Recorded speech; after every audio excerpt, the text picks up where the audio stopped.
আমন্ত্রণ RICL still জনতন্ত্র গণতন্ত্রে আপনাদের সঙ্গে আছি শেখ জায়েদ। 4 মাস চিকিৎসা শেষে লন্ডন থেকে আজ দেশে ফিরেছেন তিনবারের সাবেক প্রধানমন্ত্রী বিএনপি চেয়ারপারসন বেগম খালেদা জিয়া। তার দেশে ফেরাকে ঘিরেই আজ সারা দিন টেলিভিশন স্ক্রিন সহ গণমাধ্যম, সামাজিক যোগাযোগ মাধ্যম সবখানেই মানুষের চোখ ছিল। গোটা রাজধানী আজকে লোকারণ্য ছিল বেগম খালেদা জিয়াকে স্বাগত জানানোকে কেন্দ্র করে। সব মিলিয়ে বেগম খালেদা জিয়ার এই ফিরে আসা এবং বাংলাদেশের রাজনীতি, সামনের রাজনীতি কেমন হবে, এই বিষয়গুলো নিয়ে আজকে কথা বলতে চাই। আমাদের সঙ্গে তিনজন অতিথি আছেন। সর্বডানে আছেন জনাব হাবিবুর রহমান হাবিব, বিএনপি চেয়ারপারসনের উপদেষ্টা, আপনাকে স্বাগত জানাই।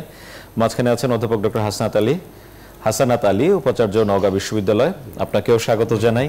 আর আমার ঠিক পাশে আছেন অধ্যাপক ডক্টর তৌফিকুল ইসলাম, রাষ্ট্রবিজ্ঞান বিভাগ, নর্থ সাউথ বিশ্ববিদ্যালয়। তিনজনকেই স্বাগত জানাই।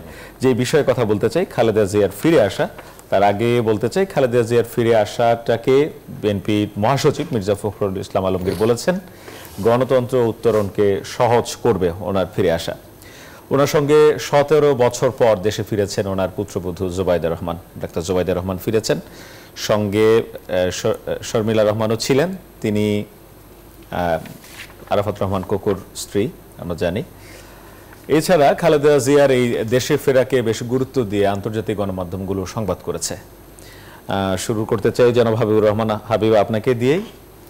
বেগম খালেদা জিয়ার এই যে ফিরে আসা এবং বাংলাদেশের রাজনীতির সামনে আজকের পর থেকে রাজনীতিটা কেমন হবে নতুন পরিস্থিতিতে? আপনাকে ধন্যবাদ। আপনার মাধ্যমে নিউজ 24-এর সম্মানিত দর্শক শ্রোতাদেরকে আমার সশ্রদ্ধ সালাম, বিজ্ঞ দুজন আলোচককে আমার শুভেচ্ছা। বেগম খালেদা জিয়া দেশে ফিরে আসাটা আমাদের দেশের জন্য আশীর্বাদ বলে মনে করি। সংক্ষেপেই বলি যে 1982 সালের 24শে মার্চ সামরিক স্বৈরাচার এরশাদ সংসদ ভেঙে যে ক্ষমতা দখল করেছিল, বেগম খালেদা জিয়া গৃহবধূ ছিলেন। দেশের প্রয়োজনে, দলের প্রয়োজনে সেদিন উনি রাজনীতিতে এসেছিলেন এবং দীর্ঘ 9 বছর আপসীনভাবে উনি কিন্তু অবিরাম আন্দোলন সংগ্রাম করেছেন। আন্দোলন করতে গিয়ে ক্ষতবিক্ষত হয়েছে তার শরীর, এই যে হাঁটুতে ব্যথা পেয়ে যে অবস্থাটা, অনড় ছিলেন, আপোষ করেন নাই।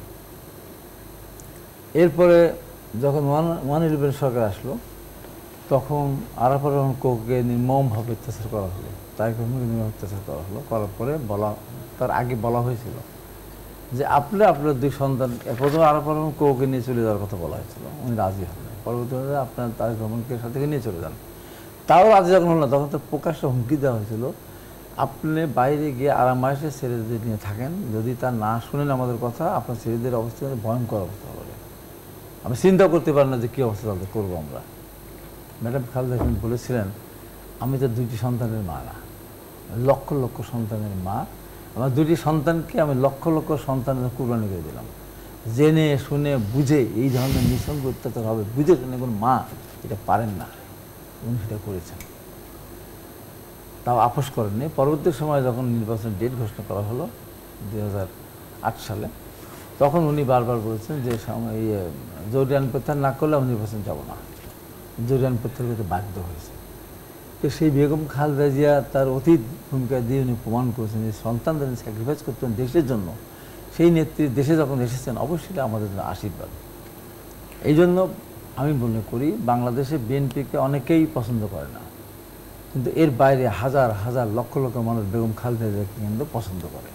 আজকে তারাও খুশি হয়েছে, সেই সমস্ত মানুষগুলো খুশি হয়েছে যে হ্যাঁ বেগম খালেদা দেশে এসেছেন। তার কারণ তার উপরে যে অতীতে নির্যাতন করা হয়েছে, মিথ্যা মামলা দিয়ে তাকে জেলখানে রাখা হয়েছে, বিদেশে চিকিৎসা দিতে দেওয়া হয় নাই এবং তার বিরুদ্ধে প্রতিদিন খুচরা রান্না করত, কিন্তু সব কিছু মিথ্যা প্রমাণিত হয়েছে। এবং দেখেন উনি মৃত্যু পথযাত্রী যখন, তখনও আপোষ করেন নাই এই বিগত ফ্যাসিস্ট সরকারের কাছে। ওনার পরিবার আবেদন করেছে, পরিবার আবেদন করলেও সাজা স্থগিত করতো না, নিবে আদেশে 6 মাস করে। করোনা যদি দেশে না আসতো, করোনাকালীন সময় উনি পিজি হসপিটালে ছিলেন, তখন আক্রান্ত হতে পারেন, খারাপ পরিস্থিতি সৃষ্টি হতে পারে, দায়ী সরকার নিতে পারবে না, যে কারণে ওনার পরিবারকে বলা হয়েছিল আবেদন করার জন্য। আমার মনে হয় যে কারণে পরিবার আবেদন করেছিল এবং সরকার চাচ্ছিলেন উনি ওনাকে বাসায় থাকার অনুমতি দিয়েছিলেন। উনি ব্যক্তিগতভাবে কিন্তু কোনোদিনও আবেদন করেন নাই। বলা হয়েছিল যে উনি যদি ক্ষমা চান, যে আমি যা করেছি ভুল করেছি, অন্যায় করেছি, আমাকে ক্ষমা করেন, আমাকে বিদেশে জন্য পাঠান, আপনি আপোষ করবেন, উড়ে যাবেন। মৃত্যুর কাছাকাছি দাঁড়িয়েও যিনি আপোষ করেন না, সেই দিকে যখন দেশে ফিরে আসে তখন আমরা তো গণতন্ত্রে বিশ্বাস করি, তারা আমরা তো আনন্দিত হই, পুলকিত হই। নিঃসন্দেহে বিএনপি নেতাকর্মীরা অনেক উজ্জীবিত, অবশ্যই আবার উজ্জিত। উনি অবস্থান করাটাও আপনাদের দলের উনি আমাদের সামনে থাকাটাই তো বিশাল ব্যাপার। উনি রাজনীতিতে সক্রিয় হবেন কিনা সেটা এখন ওনার সিদ্ধান্তের ব্যাপার, কারণ এখন বয়স হয়েছে, সবকিছু মিলে এখন তো উনি চেয়ারপারসন আছেন। অতএব উনি এমন একটা অবস্থায় আছেন, উনি এত জনপ্রিয় যে সামনের দিনে যে নির্বাচন হয়, নির্বাচনও যদি উনি করেন তো যাওয়া লাগবে না মাঠে, মানে ঘরে বসে থেকে নির্বাচিত হবেন। যতগুলি সিট আমাদের সংবিধান পারমিট করে ততগুলো সিটে উনি দাঁড়াতে পারবেন, ততগুলো জিতে আসতে পারবেন। আপনার কাছে আবার দেশ পরিচালনার ক্ষেত্রে উনি ওনার যে অবস্থা এখন আছেন, আজকে দেখলাম হেঁটে বাসায় গেছে। এই যে এইটা একটা আমাদের জন্য আশা হলো। আজকে ডক্টর ইউনূসের 80 বছর বয়স, ট্রাম্পের বয়স 80 বছর, মাহাথির মোহাম্মদ 80 বছর ছিল, তো ওনারা যদি পারেন তো উনি পারবেন না কেন? আবার আসবো আপনার কাছে। অধ্যাপক ডক্টর হাসানাত আলী, মির্জা ফখরুল ইসলাম বলেছেন যে গণতন্ত্র উত্তরণকে সহজ করবে বেগম খালেদা জিয়ার চিকিৎসা নিয়ে মোটামুটি সুস্থ হয়ে ফিরে আসা, কিভাবে? ধন্যবাদ আপনাকে, ধন্যবাদ দুজন বিজ্ঞ সহ আলোচককে। হাবিব ভাই যেরকমটি বলছিলেন যে বিএনপির জন্য আশীর্বাদ, আমি আরেকটু ভিন্নভাবে বলতে চাই যে বেগম খালেদা জিয়া এই মুহূর্তে শুধু বিএনপির নেত্রী নন। হ্যাঁ, ধরো যে বেগম খালেদা জিয়া এই মুহূর্তে শুধুমাত্র বিএনপির নেত্রী এমনটি বোধহয় উনি নেই। উনি দেশের সাধারণ মানুষের, যে মির্জা ফখরুল সাহেব যে কথাটি বলেছেন, গণতান্ত্রিক মুক্তি, মানুষের বাক স্বাধীনতা এবং সমস্ত গণতান্ত্রিক প্রতিষ্ঠানগুলোকে যে ধ্বংস করে দেওয়া হলো গত 15 বছরে, প্রতিষ্ঠানগুলোকে ধ্বংস করা হলো, বাংলাদেশে একটা অশ্রদ্ধার বাংলাদেশ তৈরি করা হলো, একটা হিংসাত্মক মনোভাব তৈরি করা হলো, সেখান থেকে উনি একটি সাম্যের বাংলাদেশ তৈরি করার জন্য এখন পর্যন্ত ওনার যে নিরলস প্রচেষ্টা, সেটি গণতন্ত্র কেন প্রত্যেকটি রাজনৈতিক অঙ্গনে বা কর্মকাণ্ডে, সামাজিক কর্মকাণ্ডে একটা সুবাতাস আসবে।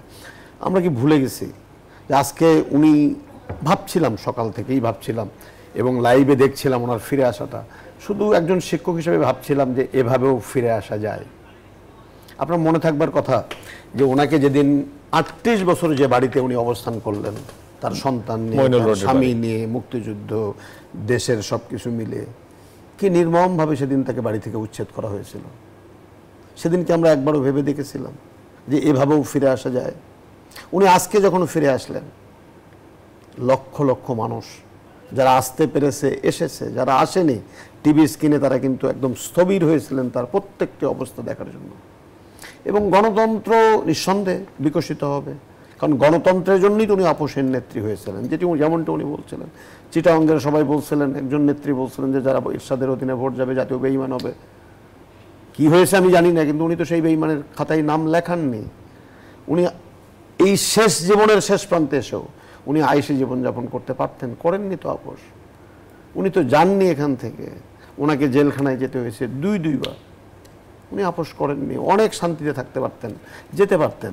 আমি মনে করি যে বেগম জিয়ার উপস্থিতি, বর্তমানে যে অনির্বাচিত সরকার ক্ষমতায় থাকা বা নির্বাচনের যে একটি গতি ফিরিয়ে আনা বা অন্তর্বর্তীকালীন সরকারের যে সমস্ত সংস্কার কমিশনের কর্মকাণ্ডগুলো চলমান রয়েছে, এটা এক ধরনের গতিবোধে আরও বেশি পাবে। এটা আজকের জনগণ কিন্তু সেরকম একটা বার্তা দিয়েছে। আর আমার কাছে আবেগের জায়গা একটু ভিন্ন জায়গায়, যে আমি যে জায়গাটাই বসবাস করি, আমি যে এলাকার ভোটার, গত 3টি নির্বাচনে ভোটাধিকার প্রয়োগ করতে পারিনি, 14তে পারিনি, 18তে পারিনি, 24-এ পারিনি, বগুড়া সদরে। সেই আসনের প্রত্যেকবারের এমপি বেগম খালেদা জিয়া। আমি তো অন্তত বগুড়াবাসীর পক্ষ থেকে, বা আমি নিজে স্বপ্ন দেখছি যে খুব দ্রুত একটি নির্বাচন হবে, প্রয়োজনীয় সংস্কারের মধ্য দিয়ে বেগম খালেদা যে সেই নির্বাচনে অংশগ্রহণ করবেন, কোনো যাবার দরকার নেই। উনি এর আগেও ইতিহাস তৈরি করেছেন, সর্বোচ্চ ভোট পাওয়ার ইতিহাস। আমার তো মনে হয় যে এবার নতুন করে আরেকটি ইতিহাস তৈরি হবে। বগুড়ার মানুষ সেই অধীর আগ্রহে বসে আছে। আপনার কাছে আরো আসবো, যে বলছিলেন যে নেতাকর্মীদের ব্যাপক উপস্থিতি, ব্যাপক উৎসাহ উদ্দীপনা, এবং হাজার হাজার নেতাকর্মী, লাখ লাখ মানুষ ছিল। এই উপস্থিতি নিয়েও আবার সামাজিক যোগাযোগ মাধ্যমেও প্রশ্ন করা হচ্ছে যে যখন খুব বিপজ্জনক অবস্থায় ছিল, যখন বালুর ট্রাক ছিল, তখন নেতাকর্মীরা ভূমিকা রাখতে পারে নাই, এই ধরনের আফসোসের কথা বলছে, কেউ খোঁচা দিয়েও বলার চেষ্টা করছে। আমি ছোট করে একটু ছোট করে শুধু এইটুকু আমি বলি, আপনি কি ভুলে গেছেন এই যে বালুর ট্রাকটা কারা দিল? একটা গণতান্ত্রিক দেশে, একটা সভ্য দেশে, একটি স্বাধীন দেশে, রক্ত দিয়ে যে দেশ থেকে স্বাধীন করলেন, সেই দেশে একজন 3 বারের প্রধানমন্ত্রীর বাড়িতে যারা বালির ট্রাক দিয়ে তার স্বাভাবিক চলাচলকে বিঘ্নিত করতে পারে, আবার সেটা নিয়ে যারা বড়াই করতে পারে, তাদের মধ্যে কোনো মানবিক মূল্যবোধের জায়গা বা গণতান্ত্রিক চেতনার যে জায়গা সেটি আদৌ আছে কিনা সেটা তো আগে ভাবা দরকার। কেন বালির ট্রাকের জন্য বিএনপিকে আন্দোলন করতে হবে? কেন আপনি বালুর ট্রাক দেবেন কেন? এইটুকু সৌজন্য জানাই যে ভদ্র মহিলার জীবনে কখনো কোনোদিন কোনো জাতীয় নেতা নেত্রীর বিরুদ্ধে একটি কটূক্তি করেননি। মৃত্যুর মুখোমুখি ঠেলিয়ে দিয়েছে পতিত সরকারের প্রধানমন্ত্রী, জেলে একাকী জীবনযাপন করেছেন, বের হয়ে আসার পরে 3 মিনিট 4 মিনিটের বক্তব্য দিয়েছেন, একটি কথা তার নাম নিয়ে বলেননি। আইন উপদেষ্টা তিনি গিয়েছিলেন যখন বিদেশে চিকিৎসার জন্য যায়, ওনার ভাষ্য আপনি কিছু বলবেন না। উনি সেদিন কি বলেছিলেন? আল্লাহর কাছে বলে রেখেছে। এরকম একটি মানুষকে আপনি কেন আটকাবেন, যিনি স্বাধীনতার ঘোষকের স্ত্রী? এই প্রসঙ্গে বিরতির পর আসবো আপনার কাছে। তার আগে ডক্টর তৌফিকুল ইসলাম আপনার কাছে আসতে চাই একই প্রসঙ্গে, যে গণতন্ত্র উত্তরণকে কিভাবে সহজ করবে ওনার উপস্থিতি, ওনার সুস্থ হয়ে ফিরে আসাটা। ধন্যবাদ আপনাকে, ধন্যবাদ আমাদের সম্মানিত সহ আলোচকদের। আসলে আমি এই কথাটা শুরু করার আগে আমি শ্রদ্ধা ভরে এবং কৃতজ্ঞতার সাথে স্মরণ করতে চাই শহীদ প্রেসিডেন্ট জিয়াউর রহমানের পরিবারকে। আপনি দেখেন স্বাধীনতার পরবর্তীতে দেশে যে সংকট তৈরি হয়েছিল 75-এ, যেখানে আসলে বি মাইলাম একজন বিখ্যাত লেখক লিখেছিলেন যে শহীদ প্রেসিডেন্ট জিয়াউর রহমানের মৃত্যু যদি 81-তে না হয়ে 75-এ হতো, হয়তো বাংলাদেশ নামক রাষ্ট্রটা সংকটের মধ্যে পড়তো। এবং সত্যি এই 75-এর এই সংকট থেকে কিন্তু পুনরুদ্ধার করেছিলেন এই শহীদ প্রেসিডেন্ট জিয়াউর রহমান, এবং উনি দিয়ে শুরু করেছিলেন এ দেশ যখনই কোনো সংকটে পড়ে সেই ফ্যামিলির, আমি এই জন্য বলছি, আমি সেই ফ্যামিলির প্রতি, শহীদ প্রেসিডেন্ট জিয়াউর রহমানের ফ্যামিলির প্রতি এই জন্য কৃতজ্ঞ। এই যে 75-এর এই সংকট থেকে পুনরুদ্ধার করা, একইভাবে আপনি যদি দেখেন শহীদ প্রেসিডেন্ট জিয়াউর রহমানের শাহাদাত বরণ করার পর 81-র পরবর্তীতে যে দেশে সংকট তৈরি হয়েছিল, স্বৈরাচার শাসক যে দীর্ঘ সময় বাংলাদেশের শাসন ব্যবস্থায় যে আরোহণ করেছিলেন, এই আন্দোলনে কিন্তু নেতৃত্ব দান দিয়েছিলেন সেই ফ্যামিলিরই একজন গৃহবধূ থেকে আসা, রাস্তায় নেমে আসা বেগম খালেদা জিয়া। এবং সত্যিকার অর্থে গণতন্ত্রের মা যাকে বলা হয়, আপসহীন নেত্রী, দেশনেত্রী বেগম খালেদা জিয়া কিন্তু সেই সময় গণতন্ত্র ফিরিয়ে এনেছিলেন, আমরা সবাই জানি 90-এর গণঅভ্যুত্থানের মাধ্যমে। একইভাবে আপনি যদি দেখেন যে 2009-এর পরে যে ফ্যাসিস্ট গভর্নমেন্ট এসেছিল, দীর্ঘ 16 বছর নিপীড়ন, নির্যাতন, অত্যাচার, ভোটাধিকার হরণ থেকে যিনি নেতৃত্ব দিয়েছেন সেই ফ্যামিলিরই শহীদ প্রেসিডেন্ট জিয়াউর রহমানের সুযোগ্য ছেলে তারেক রহমান, এবং গত 16 বছর কিন্তু এই নেতৃত্ব দিয়ে মানুষের কথা বলেছেন, গণতন্ত্রের কথা বলেছেন, এবং সবশেষে ছাত্র জনতা, রাজনৈতিক নেতার আন্দোলনের মুখে গণঅভ্যুত্থানের মাধ্যমে কিন্তু স্বৈরতন্ত্রের পতন হয়েছে এবং এই ফ্যাসিস্টদের পতন হয়েছে। আমরা এখন গণতন্ত্রের একটা দ্বার প্রান্তে এসেছি। এখন হয়তো প্রয়োজনীয় সংস্কার শেষে আমরা একটা সুন্দর নির্বাচনের দিকে এগিয়ে যাচ্ছি, এবং সত্যি আমরা আশাবাদী এজন্য যে বিপ্লবগুলো হয়েছে। আপনি দেখেন 3টা বিপ্লবের কথা বললাম, 75, তারপরে হচ্ছে 90, তারপরে 24-এর অ্যাচিভমেন্টটা ছিল একটু ডিফারেন্ট। আপনি যদি চিন্তা করেন 90-এর সাথে তুলনা করেন, আপনি 75-এর সাথে তুলনা করেন, প্রত্যেকটা ডাইমেনশন কিন্তু এক এক রকম ছিল। এবং এই 24-এর ডাইমেনশনটা আপনি যদি দেখেন, তরুণদের নেতৃত্ব, সাথে সবার, ছাত্র জনতা থেকে আপাময় জনতা, রাজনৈতিক দল থেকে শুরু করে সবাই কিন্তু সবার অংশগ্রহণ ছিল। সবার মধ্যে একটা কথাই ছিল, ইতিমধ্যে আমাদের সম্মানিত সহ আলোচকগণ এই কথাগুলো বলে গেছেন, যে আমরা ভোটাধিকার হারিয়েছি। একটা প্রজন্ম ভোট যে দিতে হয়, ভোট যে দেওয়া তার অধিকার, ওরা কিন্তু ভুলতেই বসেছিল। আমি যখন ক্লাসে মাঝে মাঝে স্টুডেন্টদের বলি যে তুমি কি ভোটার হয়েছো? স্যার ভোটার হয়েছি, কিন্তু ভোট দেওয়ার তো কখনো সৌভাগ্য হয়নি। তারা কিন্তু এখন অপেক্ষা করছে ভোট দেওয়ার। তো সত্যিকার অর্থে আমরা ভোট দিতে চাই এবং যোগ্য নেতাদের নেতৃত্বে আসুক সেটা চাই, গণতন্ত্র ফিরে আসুক, সেজন্যই আমরা অধীর আগ্রহে অপেক্ষা করছি। বেগম খালেদা জিয়ার উপস্থিতি তাহলে দেশকে ভোটের দিকে আরো ত্বরান্বিত করবে। হ্যাঁ, কারণ উনি সিম্বল অফ ডেমোক্রেসি যাকে বলা হয়, আপসহীন নেত্রী। উনি ফিরে আসা মানে আজকে দেখেন এই জনস্রোত, এটা কিন্তু বিএনপির জনস্রোত ছিল না। আমার মনে হয় আপাময় জনগণের একটা স্রোত ছিল, এবং এটাকে কেউ অর্গানাইজ করেনি। এই যে মানুষ স্বতঃস্ফূর্তভাবে নেমে আসা, আপনি দেখেন 75-এ যেটা হয়েছে, 90-এ যেটা হয়েছে, 24-এ যেটা হয়েছে, আজকে মানুষের এই বেগম খালেদা জিয়া আপসহীন নেত্রীর জন্য মানুষ কিন্তু রাস্তায় নেমে এসেছে ওনাকে অভিনন্দন জানানোর জন্য। উনি যখন চিকিৎসার জন্য গত 4 মাস আগে যায়, আমরা একই চিত্র দেখেছি। আবার পাশাপাশি চিত্র, এমনও চিত্র দেখেছি ইতিহাসে, এমন ইতিহাস আমার মনে বাংলাদেশই প্রথম 350 জন এমপি সহ মন্ত্রী সহ পালিয়ে যাওয়া, এই চোরের মতো পালিয়ে যাওয়া। আবার একইভাবে দেখছি বীরের মতো দেশে ফেরা, এবং এইটাই প্রমাণ করে বাংলাদেশের মানুষ গণতন্ত্রকামী, বাংলাদেশের মানুষ গণতন্ত্র চায়, এবং গণতন্ত্র আমার মনে হয় খুব শীঘ্রই আমরা একটা গণতান্ত্রিক নির্বাচনের মাধ্যমে গণতান্ত্রিক সরকার দেখতে পাবো, সেটাই আমাদের প্রত্যাশা। অনেক ধন্যবাদ। আমি বিরতিতে যাওয়ার আগে প্রশ্ন রেখে যেতে চাই, সমালোচনা যারা করেন বিএনপির সমালোচনাকারীরা বেশ কিছু সমালোচনা করছেন, যেটি হচ্ছে যে বিগত 16 বছরে নানা ধরনের নিপীড়ন অত্যাচার হয়েছে, যেটা বালুর ট্রাকের প্রসঙ্গ বলছিলাম সেটি একটি। আরেকটি সমালোচনা যেটি এসেছে সেটি হচ্ছে বেগম খালেদা জিয়াকে যখন কারাগারে নিয়ে যাওয়া হয় তখন নেতাকর্মীরা মিছিল করে করে তাকে কারাগারে দিয়ে এসেছেন। এই দুইটি প্রসঙ্গ এনে এক ধরনের সমালোচনা করার চেষ্টা করা হচ্ছে। এই প্রসঙ্গে এসে আপনার বক্তব্য জানতে চাবো হাবিবুর রহমান হাবিব। একটা বিরতি নিচ্ছি দর্শক, আপনারা দেখছেন RICL জনতন্ত্র গণতন্ত্র। বিরতি নিচ্ছি, ফিরছি একটু পর, সাথে থাকুন। আবারও স্বাগত, দেখছেন RICL স্টিল জনতন্ত্র গণতন্ত্র। সঙ্গে আছি শেখ জায়েদ। কথা বলছিলাম বেগম খালেদা জিয়ার ফিরে আসা এবং ভবিষ্যৎ রাজনীতি নিয়ে। সঙ্গে অতিথিরা আছেন। বিরতিতে যাওয়ার আগে প্রশ্ন করে গিয়েছিলাম জনাব হাবিবুর রহমান হাবিব, আজকে এই যে লাখো মানুষের উপস্থিতি, নেতাকর্মীদের উপস্থিতি, সেটিকে কেন্দ্র করে যারা বিএনপির সমালোচনা করেন তারা অনেকেই লিখছেন যে এই যে লাখো নেতাকর্মী, এদের 4 ভাগের 1 ভাগও যদি সেই সময় আসতেন যখন বালুর ট্রাক দেয়া ছিল সে খালেদা জিয়ার বাসার সামনে, বা যখন খালেদা জিয়ার উপর নির্যাতন করা হচ্ছিল, তাকে একরকম মিছিল করে নেতাকর্মীরা দিয়ে এসেছিলেন কারাগারে, এই বিষয়গুলোর সমালোচনা হচ্ছে। আপনার বক্তব্য জানেন? শুনেন, এসব কথা যারা বলে হয় অতি বুদ্ধিজীবী নেতা আবাল। আমি যদি আজকে বলি, ডক্টর ইউনূস সাহেব সারা পৃথিবীতে সমাদৃত, 100-র উপরে বেশি নোবেল laureate তার পক্ষে বক্তব্য দিয়েছিলাম। তাকে যখন কোর্টে লিফট থাকা অবস্থায় লিফট বন্ধ করে রেখে তাকে পায়ে হেঁটে উঠতে বাধ্য করা হয়েছে, তখন কোথায় ছিল লোকজন? কোথায় ছিল তখন? তখন ওই বিএনপি নেতা কর্মী আইনজীবীরাই ওই সিঁড়ি বেয়ে বেয়ে বেয়ে উঠে ইউনূস সাহেবকে কোর্টে নিয়ে গেছে।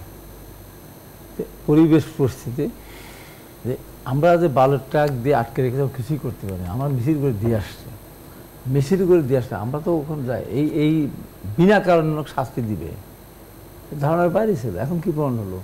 এখন তো বিএনপি সরকারকে ক্ষমতায়, তাহলে ওনার মামলা হয়ে গেল কেন, একদম খালাস হয়ে গেল কেন? নিশ্চিত অপরাধ করে আমাদেরও বিশ্বাস ছিল যে এখানে কোনো শাস্তির কোনো ব্যবস্থা থাকবে না, দিলে 1-2 দিন হয়তো একটা কিছু হতে পারে। আর বালুর ট্রাক সরানো এটা খুব বাস্তবতা। বালুর ট্রাক সরানো যেমন কঠিন কথা বলতে যারা, তারা যদি প্রশ্ন করি, এই যে যারা এই যে ছেলেরা যারা ওই হারুনের হোটেলে ভাত 6 দিন খাওয়ার পর স্বাক্ষর দিয়ে আসছিল, তারা যদি বাধ্য হয়েছিল। সবাই তো আমার মতো না, যে আমি যদি এরশাদ আমাকে একটা পর 5 মিনিট বলবে, আমি যে মন্ত্রণালয় চাবো সেই মন্ত্রণালয় দিবে, যত টাকা চাবো, বাড়ি চাবো, গাড়ি পাবো, সবই দিবে। কিন্তু রাজি হয়নি। তারপরে একটা বুলেট অপেক্ষা করতে, ওইটা ভালো দিন খেতে রাজি আছে। আমি তো বিশ্ববিদ্যালয় ক্যাম্পাসে তাদের বাসা বেড়া থাকতাম, আমাকে যেখানে ফেলে দিতে পারতো। তো তারা তো ছিল একদম নিরাপদ জায়গায়, ডিবি অফিসে, সারা পৃথিবী দেখছে, আমরা দেখেছি। তাকে তো মেরে ফেলার সুযোগও ছিল না, সরকার মেরে ফেলতে পারতো, আঙ্গুলও কেটে দিতে পারতাম, তারপর তো সাক্ষ্য করছে। কারণ ওইটা নিয়ে আমরা বেশি কথা বলবো? পরিস্থিতিতে পড়েই ওরা হয়তো করেছে। সবাই তো জীবনে মায়ের ত্যাগ করতে পারে না। আমরা যে 16.5 বছর এই যে অত্যাচার তুলে, নিজের তুলে, বাড়ি ছাড়া ঘর ছাড়া হলাম, এর কোনো মূল্য নাই, এমনিতে হয়ে গেছে, আকাশ থেকে পড়ে। 52 সালে ভাষা আন্দোলন শুরু হয়েছিল 62, 66, 69, 70, 71 নির্বাচন, 70 নির্বাচন, 71 মুক্তিযুদ্ধের মধ্য দিয়ে কিন্তু দেশটা স্বাধীন হয়েছিল। ওই 52 সালের ভূমিকা আছে। এটা যারা বলে আবাল ছাড়া কী বলবো, বলে কিছুই করতে পারে, কিছু করতে পারে মানে হাজার হাজার লাখ লাখ মানুষ মামলা খেলাম, রিমান্ডে গেলাম, ইলেকট্রিক শক খেলাম। যারা বলতে পারে মামলা খেয়েছে এক জীবনে, ইলেকট্রিক শক কাকে বলে জানে ওরা? জানে না। তাই এই সমস্ত কথাগুলো বলে, বাস্তবতাকে মানতে হবে। আমাদের বাংলাদেশ স্বাধীন 24 বছর পরে আমরা কিন্তু স্বাধীনতা পেয়েছিলাম। হুট করে হয় আজকে একটা আমের গাছ হাইব্রিড লাগালে তো কালকে তো ফল ধরবে না, 15 দিন লাগবে, 1 মাস লাগবে। প্রত্যেকটা আন্দোলন আমরা এরশাদ বিরুদ্ধে আন্দোলন করেছিলাম সেই 82 সালে 24 মার্চ থেকে কিন্তু ঢাকা ভাষা বেশি শুরু হয়েছিল। 9 বছর পরে আন্দোলন সফল হয়েছিল। আমরা কি বলবো অতীতকে ভুলে যাবো? দীপালি শাহ, জাফর জানাল, এদেরকে আমরা ভুলে যাব? হাসিব মনির, ফজলুর রহমান, মাসুদ আল মহিউদ্দিন, জাহাঙ্গীর ভাই, তাদেরকে ভুলে যাব? তারা শুরু করেছিলেন ধারাবাহিকতা, আস্তে আস্তে আস্তে এরশাদ হতে হতে যেমন ভোটবিহীন অবস্থা বাংলাদেশে নিয়ে আসলো। সমস্ত মানুষ একটা পর্যায়ে একত্রিত হয়েছিল এরশাদের দল বাদে। তারপর 90 সালে আমরা সফল হয়েছি। তাই আমরা কি করেছি? আর এরা তো আরও না, এরা তো আমরা তো একটা নির্দিষ্ট উদ্দেশ্য নিয়ে একটা স্বৈরাচারের বিরুদ্ধে আন্দোলন করে আমরা ফিরিয়ে আনবো। এদের তো সে কোনো চিন্তা চেতনাই ছিল না। আজকে তারা এই সমস্ত কথা বলে, আমি তাদেরকে বলতেছি, ছাত্রদের পক্ষে অনেকেই বলে, আমার ছাত্রদের বিপক্ষে না, ওদেরকে অবশ্যই সমীহ করবো, সম্মান করব। কিন্তু যদি অতিরিক্ত করতে চায় তখন তো আমাকে বাস্তবতা বলতে হবে। যেমন ধরো কোটা সংস্কার আন্দোলন, কোটা দিয়ে সরকার বাতিল করে ওরা ঘরে চলে গেল, ঘরে যায়নি, ঘরে গেছে। আবার যদি কোটা ফিরে না নিয়ে আসতো, মাঠে আসতো না। মাঠে আসলো যারা আজকে কথাগুলো বলে, আমরা খালেদা জিয়াকে বের করেছি, তারেক রহমানকে এইটা করতেছি, মামলা প্রত্যাহার করে নিয়েছি, তাদেরকে বলতে চাই যদি কোটা যদি ফিরে না নিয়ে আসতো, যদি এই দুর্নীতি বেনজির, আজিজ, মতিউর যে না করতো আসাদ, আর এই দুর্নীতির চিত্রে বের না আসতো, তাহলে কোটা ফিরে নিয়ে আসতো। এই দুর্নীতি ঢাকার জন্য কোটা ফিরে নিয়ে আসতো। এই কোটা ফিরে নিয়ে আসার পরে যখন আন্দোলন শুরু করতাম 7 দফা, মানে 7% রেখে প্রথম দিনে পূর্ণাঙ্গ রায় দিয়ে দিত, মানে থাকতো না, ঘরে চলে গেছিল। তো যারা কোনো যাদের স্বপ্ন নাই, কোনো কিছু নাই, যারা নিজের এতটুকু একটা কোটা সংস্কারের জন্য তারা ছিল, সেখান থেকে সরকার বাতিল করে দিল। তারপরে আবার তারা ফিরে নেওয়ার পরে বৈষম্য বিরোধী আন্দোলন শুরু করলো। 5% রেখে প্রথম দিন দিয়ে দিত। এবং এরা চিন্তা করে বলে যখন কষ্ট লাগে, কার কাছে গেল? ফ্যাসিস্ট প্রধানমন্ত্রীর সাথে দেখা করার জন্য প্রাণান্ত চেষ্টা করেছে, পাত্তা দেয়নি। উপাধ্যের কাছে দেখা করার জন্য বহু চেষ্টা করছে, উপাধ্যের দেখা দেয়নি। শেষ পর্যন্ত দুধের স্বাদ ঘোলে মেটানোর মতো রাষ্ট্রপতির কাছে স্মারকলিপি দিয়ে আসলো। যারা ফ্যাসিস্ট সরকারকে তার কাছে দেখা করার জন্য চেষ্টা করলো, তারা যদি এখন আমাদের দিকে আঙ্গুল তুলে, তাহলে এটাকে গ্রহণযোগ্য হবে?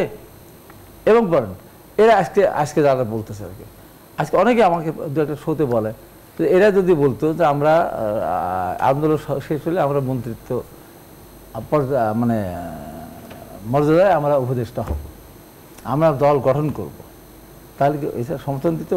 আমরা সংবিধান ছুড়ে ফিরে দেবো, আমরা এই সংস্কার করবো, তা দিত? এদের কোনো ধারণা ছিল? কিচ্ছু ছিল না। আজকে কিছু কিছু লোক উস্কাচ্ছে। কারা উস্কাচ্ছে? যেমন বিগত সরকারকে কিছু বুদ্ধিজীবী, কিছু আমলা, সামরিক, বেসামরিক আমলারা, সাংবাদিকেরা দিন রাত বলতো খুব ভালো করতেছে আওয়ামী লীগ, শেখ হাসিনা আমাদের অ্যাসেট, শেখ হাসিনা একজনই শেখ হাসিনা থাকতে আমাদের কোনো সমস্যা নাই, বাংলাদেশ রোল বলতো না? আমি তখনও বলতাম যে ডুবাচ্ছেন সরকারকে। এখন আবার এই সরকারকে ডুবানোর জন্য এক শ্রেণীর সামরিক, বেসামরিক আমলা, বুদ্ধিজীবী, সাংবাদিক তারা বলে নির্বাচন দরকার নেই, কিসের নির্বাচন, ভোট দরকার নেই, ভোট দিয়ে কী হবে, এই দিলে বিএনপি ক্ষমতা আসবে, আবার আগের মতো করবে। পৃথিবীর কোনো দেশকে নির্বাচন ছাড়া চলে?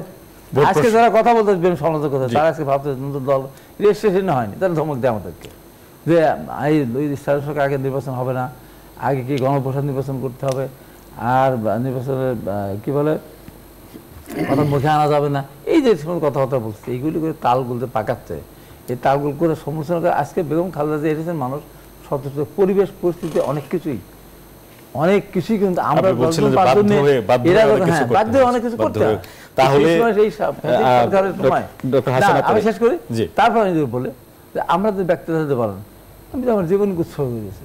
ম্যাডাম খালেদার জন্য আমার দরদ ছিল না, তাকে আটকে রেখে অন্যায়ভাবে সাজা দিয়েছিল। আমি বলেছিলাম যে তারে আপনার বিদেশ চিকিৎসার অনুমতি দেন, আমি চলে যাবো, যতদিন না আসবেন ততদিন আমি কারাগারে থাকবো, না আসলে তার শাস্তি মৃত্যুদণ্ড হলে আমি মৃত্যুদণ্ড আমি বরণ করে নিয়ে হাসতে হাসতে আমি ফাঁসি রসে গলায় দিয়ে আমি পৃথিবী থেকে বিদায় নেবো। তো দেশ কলঙ্কিত না হয়, বিদেশ না যেতে পারলে দেশ কলঙ্কিত হবে যদি ওনার কোনো অ্যাক্সিডেন্ট হয়ে যায়।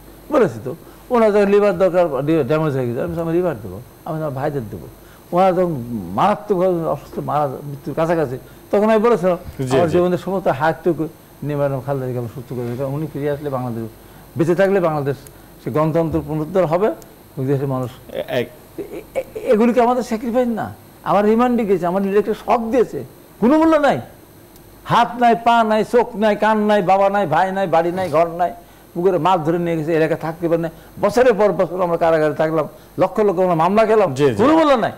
ঘটনা হলো চৈত্র মাসে যখন পাতা পড়ে ভরে থাকে, বিড়ি খেয়ে ফেলে দেয়, দাবা থেকে জ্বলে যায়। আর বর্ষার সময় পুরো ম্যাচ লাইটার ব্যবহার করলে পরে আগুন জ্বল না।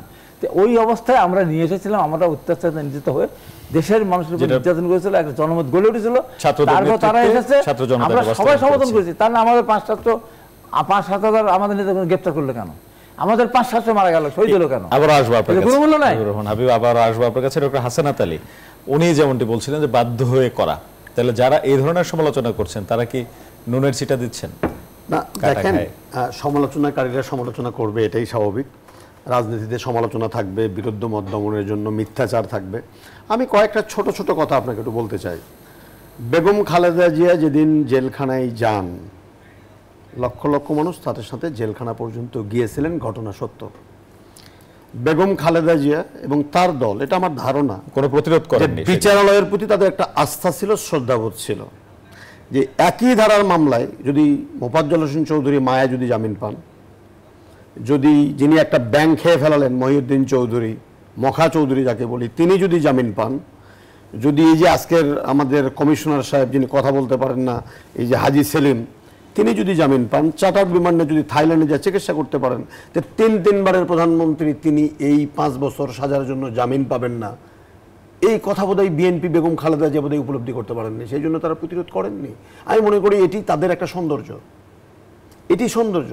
তারপরে যারা কথা বলছেন কিছুই করতে পারেননি, একটা পার্টি অফিস আপনি দিনের পর দিন বন্ধ করে রাখছেন, নাটক তৈরি করেছেন, বম রেখে, এটে রেখে, ওটে রেখে তছনছ করা হয়েছে।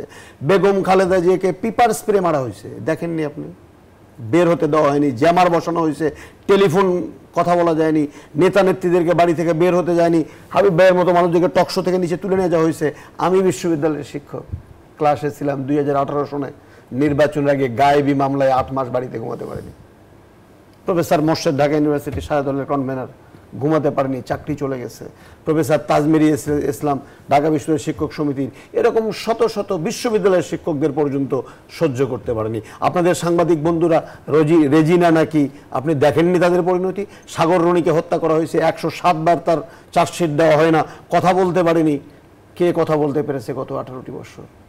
কে কথা বলতে পেরেছে? আমাকে একটি পক্ষ বলেন, একমাত্র আওয়ামী লীগ আর তাদের বিটিম সিটিম, তুমি আমি দামি কিছু বাম, কিছু জাতীয় পার্টি, উচ্ছিষ্টভোগী ছাড়া কারা কথা বলতে পেরেছে? শিক্ষক পারেনি, সাংবাদিক পারেনি।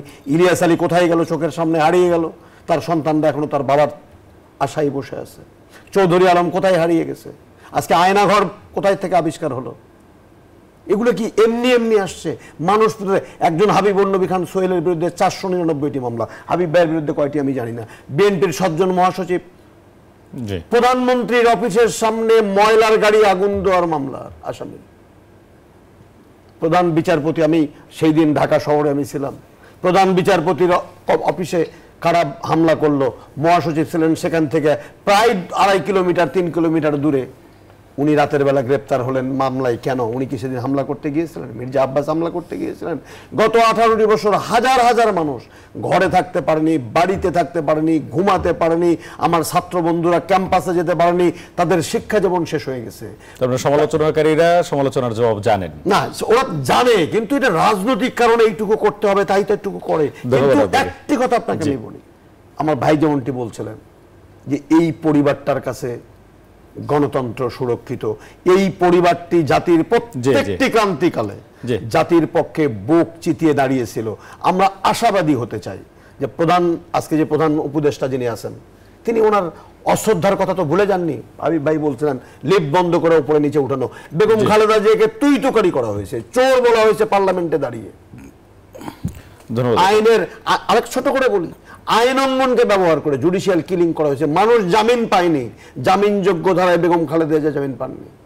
জোবায়দুর রহমান আজকে আসছেন, প্রশাসক শুধু এতটুকু বলি, যেন নির্বাচনে অংশগ্রহণ করতে না পারে, তড়িঘড়ি করে রাতের অন্ধকারে কোর্ট বসিয়ে 17 দিনে সাজা দিয়েছেন। তারেক রহমান এবং জোবায়দুর রহমান প্রসঙ্গে আসবো, আপনার কাছেও আসবো। ডক্টর তৌফিকুল ইসলাম উনি বলছিলেন যে রাজনৈতিক বিরোধিতার জের বিএনপি জামাত সহ যারা হচ্ছে আওয়ামী লীগের বিরুদ্ধে ছিল, বিরোধী রাজনীতির সাথে ছিল, সবাই নির্যাতিত হয়েছে। তো সেই জায়গাটি থেকে জুলাই গণঅভ্যুত্থানের পরে এই রাজনৈতিক দলগুলোর মধ্যে যে ধরনের সম্পর্ক আমরা বা মানুষ দেখতে চায়, সেই জায়গাটাই কিছুটা ভাটা দেখা যাচ্ছে। আমি কিন্তু সেক্ষেত্রে দ্বিমত। আমি কেন বলতে চাই, আপনি দেখেন, আমার স্পষ্ট মনে আছে আওয়ামী লীগের শাসক দলের তখন সাধারণ সম্পাদক ছিলেন ওবায়দুল কাদের। উনি ওনার দলীয় নেতাকর্মীদের প্রায়ই একটা কথা বলতেন, আমরা যদি ক্ষমতা থেকে চলে যাই লক্ষ লক্ষ আওয়ামী লীগকে বিএনপি জামাতরা মেরে ফেলবে। আপনি দেখেন এই পট পরিবর্তনের পর আপনি কি একটা এক্সাম্পল দিতে পারবেন যে বিএনপি এবং এই প্রতিপক্ষ জামাত সহ অন্যরা যারা আছে তাদের হাতে রাজনৈতিকভাবে একটা হত্যাকাণ্ড হয়েছে? একটিও কিন্তু হয়নি। আমি বরং উল্টোটা দেখেছি, যিনি নিপীড়ন নির্যাতনের মুখে দেশ ছাড়তে বাধ্য হয়েছিলেন, জনাব তারেক রহমান, উনি কিন্তু বারবার দলীয় নেতাকর্মীদের, অ্যাক্টিং চেয়ারপারসন একটাই নির্দেশনা দিয়েছিলেন, কারো উপর হিংসা বিদ্বেষ করে, কারো বাড়িতে কাউকে ব্যক্তিগতভাবে আক্রমণ করে হত্যাকাণ্ড চালানো যাবে না। বারবার কিন্তু উনি লাগাম টেনে ধরার চেষ্টা করেছেন, এবং এমনও হয়েছে দলের শৃঙ্খলা ভঙ্গের দায়ে অনেককে শোকজ করেছেন, বহিষ্কার করেছেন। বরং উল্টোটা হওয়ার কথা ছিল। আপনি দেখেন যে আপনি রিসেন্টলি আপনি যদি কিছু ভিডিও দেখেন, অ্যাক্টিং চেয়ারপারসনকে কিভাবে নিপীড়ন নির্যাতন করা হয়েছে। আর বেগম খালেদা জিয়ার নিপীড়ন নির্যাতনের কথা ইতিমধ্যেই হাবিব ভাই সহ বিসি মহোদয় বলেছেন। আমি এটাতে ফিরে যেতে চাই না। আপনি দেখেন এই 24-এর এই আন্দোলন পরবর্তী সময়ে রাজনৈতিক আপনি হামলা, মামলা, বিদ্বেষ কোনোটাই কিন্তু আমরা দেখিনি।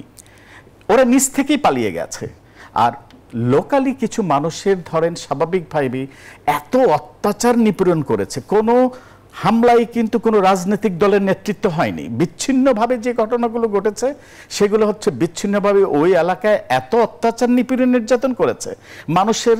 এটাই দীর্ঘদিনের এই কষ্ট সহ্য করার, নির্যাতন সহ্য করার একটা বহিঃপ্রকাশ ছিল। কিন্তু এটা বরং আমি দেখি এই যে আলোচনা সমালোচনা হওয়া রাজনীতিতে একটা স্বাভাবিক প্রক্রিয়া। এবং বিএনপি যেহেতু বাংলাদেশের একটা সর্ববৃহৎ দল, বিএনপিকে নিয়ে আলোচনা সমালোচনা করবি যারা এখনো রাজনৈতিক প্ল্যাটফর্মে দাঁড়াতে পারেনি। আমরা চাই তারা রাজনৈতিকভাবে এগিয়ে আসুক, তরুণদের দলও এগিয়ে যাক, রাজনৈতিকভাবে এগিয়ে আসুক, কিন্তু গঠনমূলক সমালোচনা হোক। সমালোচনা থাকবে, কিন্তু blame game must be stop. আবার আসবো, বিরতির আগে প্রশ্ন রেখে যেতে চাই, তারেক রহমান কবে ফিরবেন? আপনাদের দলের মধ্যে কি ধরনের আলোচনা হচ্ছে? জনাব হাবিবুর রহমান হাবিব, এটার জবাব জানতে চাই। আর জুবাইদুর রহমান রাজনীতি কিভাবে শুরু করতে পারেন বা কিভাবে শুরু করতে চান, আপনাদের দল কি চিন্তা করে, সেটিও জানতে চাবো। একটা বিরতি নিচ্ছি দর্শক, ফিরছি একটু পর, সাথে থাকুন। স্বাগত, দেখছেন RICL স্টিল জনতন্ত্র গণতন্ত্র। কথা বলছিলাম বেগম খালেদা জিয়ার চিকিৎসা শেষে ফেরত আসা এবং বাংলাদেশের রাজনীতির ভবিষ্যৎ নিয়ে। জনাব হাবিবুর রহমান হাবিব, প্রশ্ন রেখেছিলাম তারেক রহমান ফিরছেন কবে, জুবাইদুর রহমান রাজনীতি শুরু করবেন কখন থেকে? আমার খুব পরিষ্কার বক্তব্য, তারেক রহমান দেশে আসবেন। সেখানে জুবাইদুর রহমানের রাজনীতি করার প্রয়োজন তো এই মুহূর্তে আছে, এটা আমার কাছে মনে হয় না। এখন অনেকেই বলতে পারেন তারেক রহমান আসবেন না, আসতে পারবেন না, ঢুকতে দিবে না, কোনো কথা বলবেন। যে দলের লক্ষ লক্ষ না কোটি কোটি কর্মী সমর্থক আছে, যে দলের ইতিহাস আছে, সেই দলের নেতাকে ঢুকতে দিবে না, উনি আসতে পারবেন না, এমন কথা তো আমি বিশ্বাস তো করিই না, কারণ এটা করা উচিত না। মামলাগুলো তো এখন আর নেই, মামলাগুলি এখন নেই, আগের মামলার কারণে আসতে পারেনি। আর আগে আওয়ামী লীগের সময় আসতে কেউ আনার কথা বলে আমি নিষেধ করতাম, তারেক রহমান তো একজন, ক্ষতি একটা করে দিলে শেষ। তারেক রহমান বিএনপির নেতা এখন না, কিন্তু এখন সারা বাংলাদেশের এক শ্রেণীর মানুষ তারা মনে করে তারেক রহমানই আগামী দিনে এই দেশকে সামনে থেকে এগিয়ে নিতে পারে, তার দৃঢ়তা দিয়ে। এই যে দলের বহিষ্কার হয়েছে, ধরেন 2000 2500 হয়েছে, বিএনপির কর্মী সমর্থক লক্ষ লক্ষ কোটি কোটি, তার ভিতরে যারা বেয়ালা তাদেরকে আমরা করেছি। আমরা বলেছি তারেক রহমান কথা দিয়ে শুনবেন না, সে বিএনপি করতে পারবে না, সোজা কথা। তারেক রহমান যেটা উনি বললেন, যে কথাটা এটা পৃথিবীর ইতিহাসের স্মরণীয় ঘটনা হয়ে থাকবে, সেটি হলো এই, আওয়ামী লীগের নেতারা বিশেষ করে বদর কথা শুরু প্রত্যেকে বলতেন যেদিন আওয়ামী লীগ ক্ষমতা হস্তান্তর করবে বা ক্ষমতা ছেড়ে দেবে 5 লক্ষের বেশি নেতাকর্মী মারা যাবে, রাস্তায় রাস্তায় লাশ পেতে হবে, রক্তের গঙ্গা বয়ে যাবে। সেটা হয়নি। সেটা কেন হয়নি? তারেক রহমান আমি যাকে জেলার দায়িত্ব আছে, তারেক রহমান 5 তারিখে মেসেজ দিয়ে দিয়েছে, তোর বাবাকে হত্যা করতে পারে, তোর ভাইকে হত্যা করতে পারে, গুম করতে পারে, জমি দখল করতে পারে, খবরদার আইন হাতে তুলে নিতে পারবে না। এক কথায় শেষ, এক কথায় আমরা মন্দির পাহাড় সময় কম আছে, এক কথায় আপনি একটা উত্তর দিবেন যে চাঁদাবাজির যে অভিযোগগুলো আসছে এবং আপনারা দলীয়ভাবে যে ব্যবস্থাগুলো নিচ্ছেন পরিমাণ কি কমছে মনে হচ্ছে? না, পরিমাণ অনেক কমছে এবং উনি যখন দেশে আসবেন তখন আরও হয়ে যাবে, কমে যাবে। এবং যা চাঁদাবাজি যেগুলি আসছে হয়তো দলের কাছ থেকে ইনফরমেশন গেছে, হয়তো করেছে, কিন্তু ঢালাওভাবে যেটা সব জায়গায় চাঁদাবাজি, সব জায়গায় দখলবাজি কিন্তু না। চাঁদাবাজি ওইটাই বলবো যে আপনি বাড়ি করতে যাচ্ছেন, আপনি টাকা দিতে হবে, জমি কিনতে আপনি টাকা দিতে হবে, আপনি দোকান ব্যবসা করতেন আপনি। এই যে আওয়ামী লীগের লুটেরা, এই লুটেরাদের যত লুট করছে, আপনার বাড়িঘর দখল করে নিয়েছিল, এগুলো তো গণমাধ্যমে আসছে, কিন্তু আপনারা আলাদা কোনো সেল আছে কি আপনাদের যে এই ধরনের অভিযোগ জানানো? আমাদের প্রত্যেকটা সেল আছে তো, প্রত্যেকটা জেলায় আমাদেরকে যুবদল, ছাত্রদল এদের দিয়ে আর আমাদের দিয়ে, এখানে আমাদের টিম করে 5-10। ধন্যবাদ আপনাকে। সময় থাকলে আবার আসবো আপনার কাছে। অধ্যাপক ডক্টর হাসানাত আলী, আপনি বলতে চাচ্ছিলেন বিএনপির এই যে নতুন জোয়ার আসা, এটা নিয়ে বলতে চাচ্ছিলেন। বেগম খালেদা জিয়া চিকিৎসার জন্য যাওয়া একটা উদ্বেগ উৎকণ্ঠা ছিল, উনি কিছুটা সুস্থ হয়ে ফিরে এসেছেন বাংলাদেশে। দেখেন, আমি বিএনপি নেতা, বড় মাপের নেতা বিএনপির সম্পদ নয়, কখনোই ছিল না। বিএনপির সবসময় সম্পদ ছিল মাঠের কর্মী, তৃণমূল, যারা জীবন দিয়ে বেগম খালেদা জিয়াকে রক্ষা করেছেন, তারেক জিয়াকে রক্ষা করার চেষ্টা করেছেন। এখন পর্যন্ত তারেক জিয়াই বিএনপির প্রাণ ভোমরা এই মুহূর্তে, বেগম খালেদা জিয়া তো মুরব্বী হিসেবে উপরে আসেনি।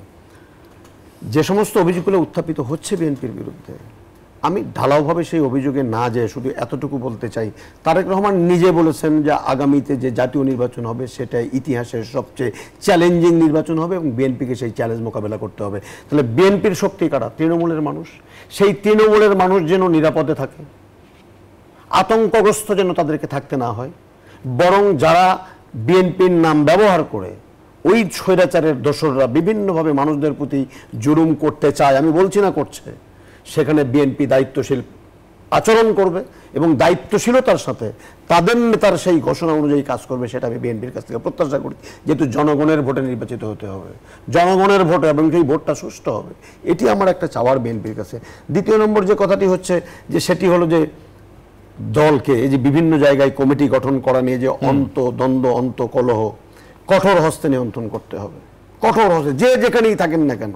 আজকে এটি তো সত্য যে বিএনপির মধ্যে বিভিন্ন জায়গায় একবার নাম পদবি ধরে কিছু লোকজন আওয়ামী লীগের দোসর বা যারা গত 18 বছর বিএনপিকে নিষ্পেষণ করার জন্য সহযোগী অনুযোগী হিসেবে কাজ করেছে, তাদের এই ইন্টারভেনশন বা তাদের এই ঢুকে যাওয়াটাকে কঠোর হস্তে নিয়ন্ত্রণ করতে হবে। কারণ বিএনপি তাদেরকে ছাড়াই লড়াই করেছে, তাদেরকে ছাড়াই, অত ত্যাগীদেরকে, এবং আগামী যে নির্বাচনটা হবে তারেক রহমান ইতিমধ্যেই বলেছেন ত্যাগীদেরকে মূল্যায়ন করা। আমি শুধু এতটুকু বলতে চাই, যারা গত 18টি বছর পরিবার, সংসার, অর্থ দিয়ে এই দলের আদর্শের ঝান্ডাকে ধরে রাখলো, নির্বাচনের আগে দলটা ভালো করে গুছাতে হবে, একদম সুসংগঠিত করতে হবে, কারণ চ্যালেঞ্জ বহুমুখী। ধন্যবাদ। এবং এবার আমি একটু কথা বলি, সবচেয়ে বড় চ্যালেঞ্জ হলো যে বিএনপি এই 24-এর অভ্যুত্থানের একটি অন্যতম স্তম্ভ হিসেবে কাজ করলো, তাদের মধ্যে যখন অনৈক্য দেখি তখন ভয় হয়। আর সেই ভয়টা মোকাবেলা করার জন্য বিএনপিকে নেতৃত্ব দিতে হবে, সামনের কাতার থেকে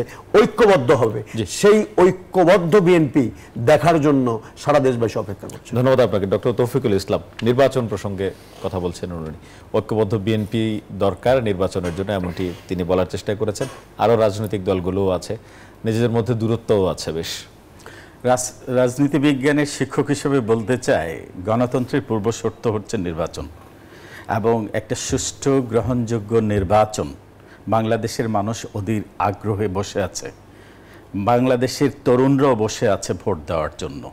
আপনি দেখেন, আমার মনে আছে 2014-তে আমি চ্যানেল 24-এর একটা টক শো শেষ করে যখন নিচে নামলাম, আমি বলেছিলাম একাদশ জাতীয় সিলেকশন, আমি বলেছিলাম ইনস্টেড অফ ইলেকশন। পরে কিন্তু নেমেই জিজ্ঞাসাবাদের মুখে পড়েছিলাম, আপনি শিক্ষক হয়ে এই কথাগুলো কেন বলছেন?